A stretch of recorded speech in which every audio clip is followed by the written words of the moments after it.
മലബാറിലെ പ്രശസ്തമായ ശിവക്ഷേത്രങ്ങളിൽ ഒന്നായ കീഴൂർ മഹാശിവക്ഷേത്രം ആറാട്ട് മഹോത്സവം ഡിസംബർ 10 മുതൽ 15 വരെ വിവിധ പരിപാടികളോടെ നടക്കും. ഡിസംബർ 10 വൈകുന്നേരം 7 മണിക്ക് നടക്കുന്ന കൊടിയേറ്റത്തോടു കൂടിയാണ് ആഘോഷ പരിപാടികൾക്ക് തുടക്കം കുറിക്കുക.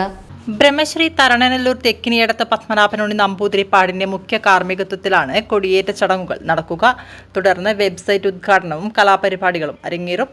തുടർന്ന് വിവിധ ദിവസങ്ങളിലായി ക്ഷേത്ര ചടങ്ങുകളോടൊപ്പം തന്നെ വൈവിധ്യമാർന്ന വിവിധ കലാപരിപാടികളും അരങ്ങേറും.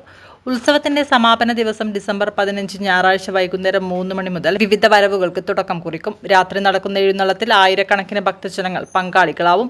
ക്ഷേത്രത്തിൽ നടക്കുന്ന അന്നദാനം ആരോഗ്യവകുപ്പിന്റെ പ്രത്യേക നിർദ്ദേശപ്രകാരമുള്ള എല്ലാ മാനദണ്ഡങ്ങളും പാലിച്ചുകൊണ്ടുള്ളതായിരിക്കുമെന്ന് trustee board chairman R Rameshan master പറഞ്ഞു. കീഴൂർ മഹാശിവക്ഷേത്രത്തിലെ ഉത്സവാഘോഷം ആരംഭിക്കുന്നത് ഡിസംബർ 10 ചൊവ്വാഴ്ചയാണ്. 6 ദിവസമാണ് നമ്മുടെ ആറാട്ട് എന്ന് പറയുന്നത്. ഡിസംബർ 10 7 മണി കൊടിയേറ്റ്. ബ്രഹ്മശ്രീ തരണനല്ലൂർ തെക്കിനിയടത്ത് പത്മനാഭനുണ്ണി നമ്പൂതിരിപ്പാടിൻ്റെ മുഖ്യ കാർമ്മികത്വത്തിലാണ് കൊടിയേറ്റ് നടക്കുന്നത്.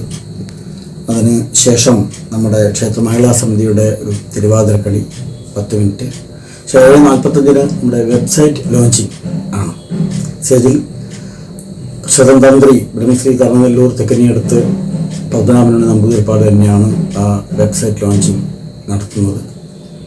അതിനുശേഷം നമ്മൾ 8 മണിക്ക് ഗാനമേള, കൗശികൻ ടീം ഒരുക്കുന്ന ഗാനമേളയാണ് 8 മണിക്ക്. വളരെ ഗംഭീരമായിട്ടുള്ള ഗാനമേളയാണ് അന്ന് ഒരുക്കുന്നത്. ശേഷം വിളക്ക് 2024 ഡിസംബർ 11 ബുധനാഴ്ച കോഴിക്കോട് രംഗഭാഷയുടെ മിഠായി തെരുവ് എന്ന നാടകം അരങ്ങേറുകയാണ് രാത്രി 8 മണിക്ക്. ശേഷം 24 ഡിസംബർ 12 ചെറിയ വിളക്ക്. തുടർന്ന് ബാൻഡ് ഷോ രാത്രി 7:30. വളരെ ഗംഭീരമായിട്ടുള്ള പരിപാടിയാണ്.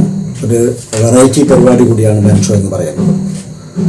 2024 ഡിസംബർ 13 വെള്ളിയാഴ്ച വലിയ വിളക്ക്. രാത്രി 10 മണിക്ക് ഇരട്ടത്താമ്പര സോപാന സംഗീതം. അത് ഈ വർഷം ഞങ്ങൾ പുതുതായിട്ട് ഒരുക്കുന്നതാണ്. കുമാരി ആശാ സുരേഷ് ഇരിങ്ങാലക്കുടിയാണ് സോപാന സംഗീതം ആലപിക്കുന്നത്. ശേഷം ഇൻസ്ട്രുമെന്റൽ മ്യൂസിക്കൽ ബാൻഡ് ഷോ 8 മണിക്ക്.